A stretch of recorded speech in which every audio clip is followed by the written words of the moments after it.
Everybody, it is Alex from Heavy New York calling from Zoom again, and this time we return with Ross of the Almighty Haken. It is great to be able to talk with you. Thanks for coming back on the show, man. Absolutely my pleasure. Yeah. Greetings from Bournemouth, UK. Yeah, greetings from Brooklyn, New York, where I spoke to you last. I actually didn't speak to you that when I spoke to you on the Devin Townsend Contortionist show. Right. We're not. I'm not too far from where that venue is right now. Shout out Nice. to Warsaw, but it's so awesome to have you here. Your new album is Fauna, which is absolutely awesome. Did you just consider this sort of like the sequel, or kind of like picking up where you left off after Virus in a way? Which, by the way, I don't even think you announced that album title when we spoke last in 2020. Oh, really? And good job predicting the future in that. But is this sort of like a continuation of that? Yeah, we sure kept Virus as a secret for all those people who thought Vector was a bit too short. Yeah. Yeah, you didn't see that one coming. But no, I wouldn't regard it as a sequel at all. Fauna for me is almost like it's two things. It's a clean slate with new personnel. Obviously, Pete Jones has returned to the band as our keyboardist. Secondly, as well as being a clean slate, I also feel like it's a homage to our entire career so far, and I feel like stylistically there's a lot of nods to very early Haken style. Perhaps the Vector Virus heaviness comes through in a lot of the tracks as well, but also the whimsical side of and the heartfelt side of the Mountain, and to an extent Affinity as well shines through on this record. So it's a very eclectic beast of an album, in my opinion. Yeah. It almost feels like a greatest hits, but with new material to me. Yeah. That was a good way of putting it, actually, because I do see elements that are on Visions, that are on Affinity, that are on The Mountain, etc. I even see some elements that were on the Novena album as well. That like it almost seems like it is sort of like a Haken smorgasbord in a way. Was that sort of like a preconceived vision in a way? Was it kind of like intended to be that way, or did it just kind of turn out that way? I'll be honest, no. It was an anything goes situation when it came to writing. So yeah, I stole that quote from another review I saw somewhere else. But yeah, it just so happened. Obviously, there is a Haken sound in there somewhere, and it's quite a broad sound. But it's certainly shone through on this record.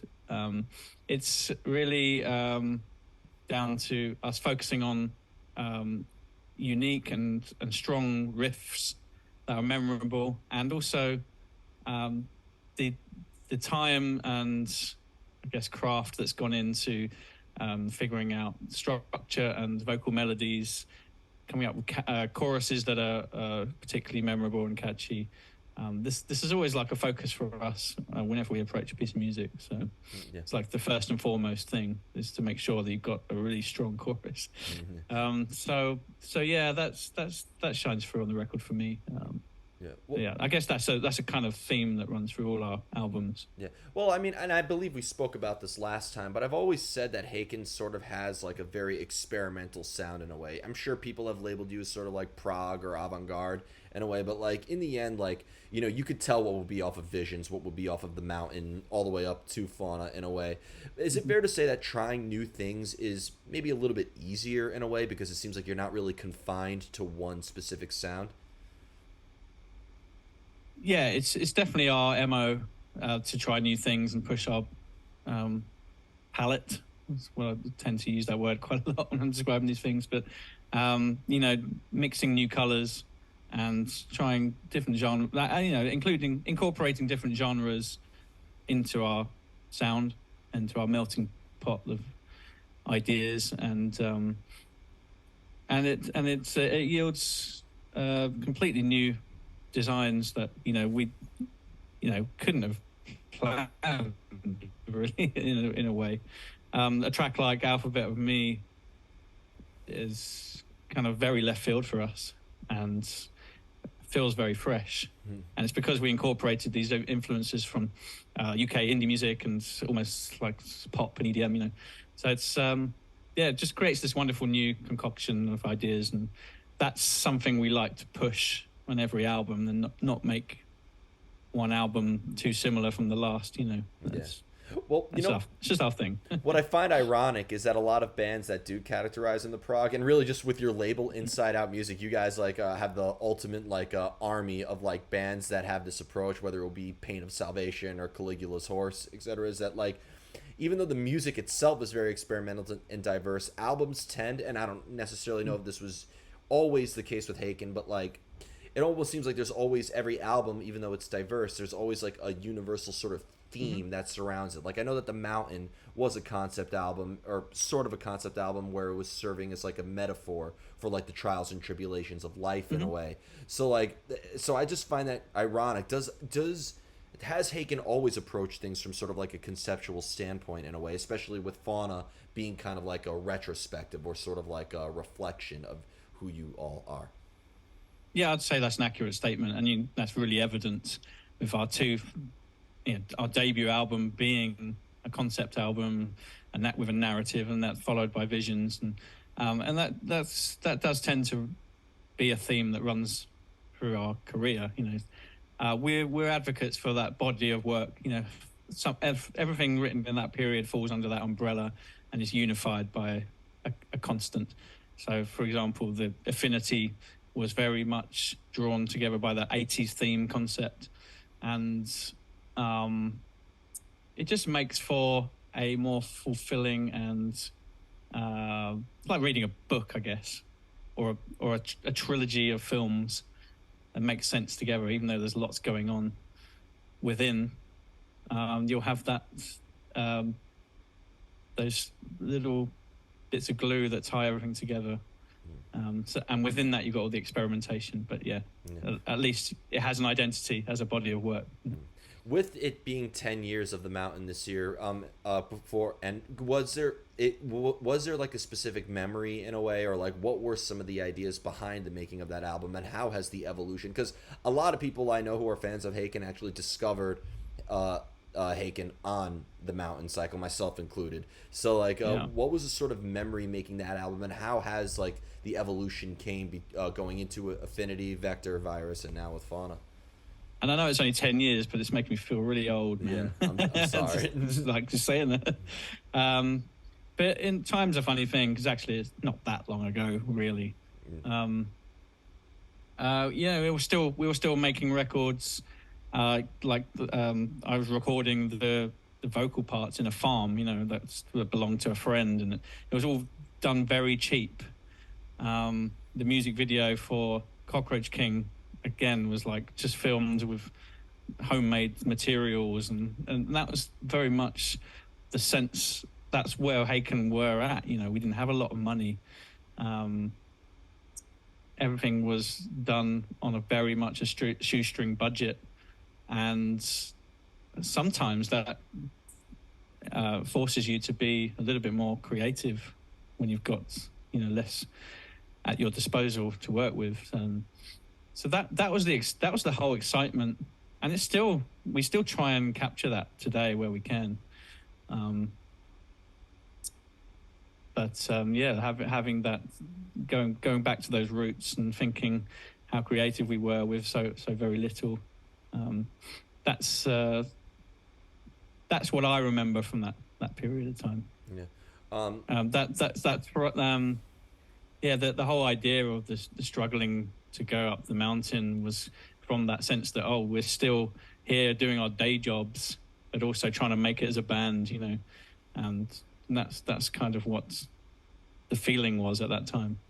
Well, being that with Fauna, is it approached from as much of a conceptual standpoint? Because like I see so many differences between Elephants Never Forget and Love Bite, and then Nightingale, and then Beneath the White Rainbow. It almost seems like every song in a way plays by its own rules. So does every song on Fauna also have its own individual meanings as well? Yeah, and I think that was really important for us this time, not to kind of move away from that narrative-based concept album that was so heavily leaned on the Vector Virus story, and on Aquarius and Visions, and we've overdone that in a way. I feel so. It was important for us that the album played out more like a playlist, a series of songs that did work together, but also had their own identity that stood on their own. And I feel we achieved that. Most certainly did. A stylistically in the music, B by avoiding the narrative strand and the callbacks to each other. No song really references another one on this one, which is quite rare for us. We tend to use that trick a lot. Depending on what the concept or the subject matter is, whether it's coming from a more personal place or it's coming from, more of an external source of inspiration, does it resonate with you differently when you're writing it and when you're performing it? Does it almost feel like it's channeling a different energy into it depending on what's being addressed within the song? Yeah, that's interesting. Certainly when you know what the songs are about, that's totally. Yeah, if you take songs from the mountain, they're very personal. Songs about grief, and that we drew from that sort of pool of emotions on Fauna as well. But at the same time, we are huge sci-fi fanatics, and we love paying homage to stuff that's in pop culture, and so that also has a different energy to it and kind of a different excitement to it. But I certainly felt like the mountain was particularly resonated with people because it had all that human touch, that human experience element. And a song like Eyes of Ebony, which is a song about the passing of Richard's dad, takes from that same wheelhouse of that emotional pull factor that makes gives the album a bit more heart and soul. Yeah. Well, when you guys perform and you put a set list together, and you maybe start off with a Fauna song, and then go to a Vision song, and then Affinity. Like if you go all along your catalog, does that maybe bring a new layer of meaning or a new layer of context when you go through many different spaces in time? Yeah, like time traveling. Yeah, it's exactly pretty cool. Yeah, it's strange because you're jumping back and forth to different points in your life when you were writing these songs, and like a lot of Visions was written on my lunch breaks during work, writing lyrics for this concept, and in a parking lot somewhere. Yeah. So when I'm singing those songs, I'm thinking of that car park. It's quite funny. Yeah. Is there almost a lot of research, because when you do have like concepts of pop culture or whatnot, like is there almost like a lot of observation and a lot of research that goes into writing the songs as well, in a way? Yeah, there's an element of that for sure. If there's a thread of an idea, it might inspire me to actually pick up that book that might inform more lyrics, or I could perhaps draw some quotes from or something, like this. I find that interesting part of the job. It makes for a longer process, obviously. Yeah. I could be, I was sitting on Alphabet of Me lyrics for a long time because I wanted to reread the Philip K. Dick novel and rewatch the Blade Runner movies and get inspired and kind of evolve those concepts a little bit creatively. And so stuff like that, just returning to source material and doing a bit of research on things. Ray brought up the Black Widow spider concept for the Love Bite song, and I knew vaguely of it, but I had to do a bit of research into that to draw inspiration, and watch a few nature channels and things like that. This is like a debate I like to have, in a way, because clearly there's inspiration involved, but like, is inspiration, like, to get that energy, the creative energy, can that really be sought out in a way, or is it something that has to strike you? That can depend on the material you're working on, because some things just come to you like that, and it's inspiration strikes, and it's like a flood of wherever that comes from, that inspiration just floods. And then other things you have to work a bit harder for. And I think that has a rewarding factor to it as well. So that's perhaps stuff that's less from the heart and more from the head, but it's nevertheless equally as rewarding and effective. And this is like the sort of brain picking question with the collaborative nature in a way in the band, because Sure. whenever people tell me that like, oh, we all mutually came together and we all collectively came together, I don't really believe it. If you're in a band with 4 to 5 people and you're writing a dozen or so songs, there's going to be some room for disagreement here and there. Yeah. So, but like, do you think all of you being in your own headspaces maybe actually helps enhance the songwriting process in a way? So the way we approach songs, they normally start with really basic ideas. They could just be riffs or a general idea of a vocal passage or just some rhythm on the drums. But it would normally start in clusters of maybe 2 or 3 of us. Maybe one person would go back home and develop that idea as a solo thing, and then it would come back to the group a little bit more evolved. So that could be several pieces going on at once, like that. And when we talk about being having a more collaborative process, that's the point where we do all get together and all these ideas that are a little bit somewhat developed are being played out, and we literally would have equal forum to express where this might go. Well, here's an idea, can I try this? And we try it, and if everyone's vibing with it, it would stay, and it's a very long process. It's a difficult puzzle to piece together. We'd come to a point where we're all pretty satisfied on Fauna. We'd mapped out the whole record, all the vocal melodies, not necessarily lyrics, but vocal melodies, the structures of the songs. And we walked away from like a good solid week and a half or 2 together, very like uniformly happy with everything. Even beyond that point, some little things changed by individuals, and maybe a little bit of time had passed, and you're sort of have a new perspective on something a few weeks later, and your mind changes, and so it's a difficult one. It's all too easy to say this is completely collaborative. Everyone agreed all the time. This doesn't happen that way. Yeah, no, it never so does. there's got to be room for there's got to be some leeway, a little bit of compromise, and that's part of being in a band. You shouldn't be in a band if you're not able to keep your ego in check, step back, and say, actually, I think maybe he's got a point. Maybe that does sound better. Of course.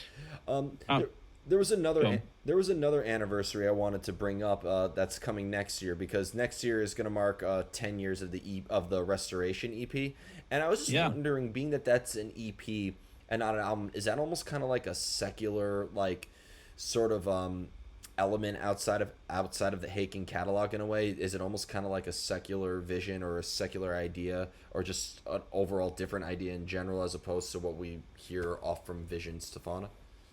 I guess it felt like that at the time, because we were reworking material that essentially from our formative years. And this was material that was written by, at the time, Pete Jones and Matt Marshall, who were original members, and Tom McLean, who were no longer in the band. This was a new formation of the band, reworking someone else's ideas. So in that sense, it did feel very much the Mountain era Haken sort of covering this music in a way, arranging it to fit. But in hindsight, I feel like it's one of our, it belongs on our catalog as an album. in it almost. It has almost the length of an album. Yeah. I feel like it's earned its place in 10 years as a really important piece in our discography.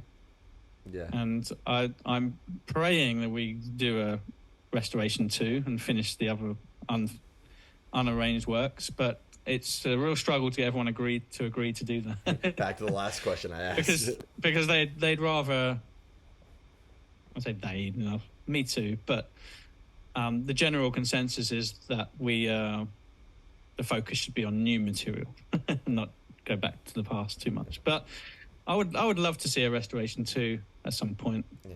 We'll see. And this is like the final question I wanted to ask is like when you rework material in a way and you go back and revisit it, does that add another new layer of meaning in a way to the material than when you first had it? And that could even go for like material that you don't rework and you just revisit it later. Like, do you think that as an album gets older and you play it more and experience it more and people interpret it more as they experience it more, do you think that the records or the songs that you have develop new meaning over time? Possibly, yeah, because your life experience has changed, your life situation has changed since then, since you've first heard it or first wrote it or whatever that may be. These are deep questions. Yeah. But yeah, I mean, personally, like, I want, it should be a world where both versions exist. What I mean by that is, I know that some people were unhappy with how we arranged it, but the quality of the recording was so much better. So yeah, it's a difficult one to answer, honestly. Yeah. But if we ever come to revisit music and rearrange it, I'm trying to think of other examples where someone's gone back and rearranged. Linkin Park. The old piece. Well, let's look at this. Oh yeah, well I haven't really heard the new. Oh yeah, the remixes and stuff. Yeah. Yeah. Lacuna Coil. No, I was immediately going to Roger Waters' thing where he's revisiting the Dark Side of the Moon and butchering it. Yeah. but he's got a new perspective on it. And sort of you have to sort of respect that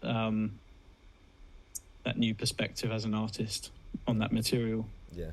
Whether you agree with it or not, but he's obviously got something to say, something new to say through that material, and that's it's valid, both are valid, that's what I'm saying. Yeah. Lacuna Coil did it with their album, with one of their albums last year as well. So I think it's interesting when people bring a modern taste and rework something. It goes to show, like, it adds to that a song is never done theory, but I also think I think it shows that, like, just because it's from the past doesn't mean it can't be relevant in the future. Yeah, that's true. Yeah. I think the thing with our demo material was literally that it was recorded in such a bad way that the quality just doesn't hold up. So we wanted to revisit just to give it a new shine. But it just so happened that we changed a bunch of stuff. Yeah, you never know. But I heard actually there were some fans who I heard this recently who did a cover, like a like for like cover of Snow, the song Snow. Wow. But with like more of a professional sound, and I was really impressed. I was amazed by it. Yeah, it was great. Yeah, with the fans. So in a strange way, I wish we'd kind of done that, but Crystallized is one of my favorite Haken pieces, so I would never go back on that. It's, of course. It's a special one. Of course. So before we go, I want to thank you so much for your time today. It's great to see you again and for such an awesome conversation. Just with Fauna out now, I know you got a U.S. tour coming. Is there just anything else with Haken that you'd like to promote with the release of this album, if you're allowed to say at this time, of course? Let's just focus on this tour, man. Like, it's been a while since we've come over and done a headline tour. The last 2 visits have been with opening for Symphony X and opening for Devin Townsend. So, I think it's been a fair few years since we've done a headline Haken tour in North America.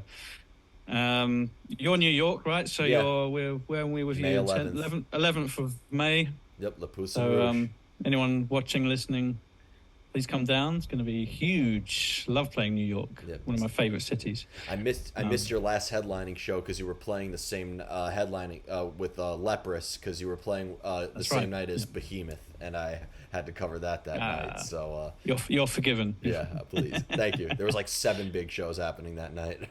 Crazy. Yeah. Anyway, it's going to be a good one, so I look forward to it. And whatever city you're in, please come down. Arch Echo are supporting. They're phenomenal musicians.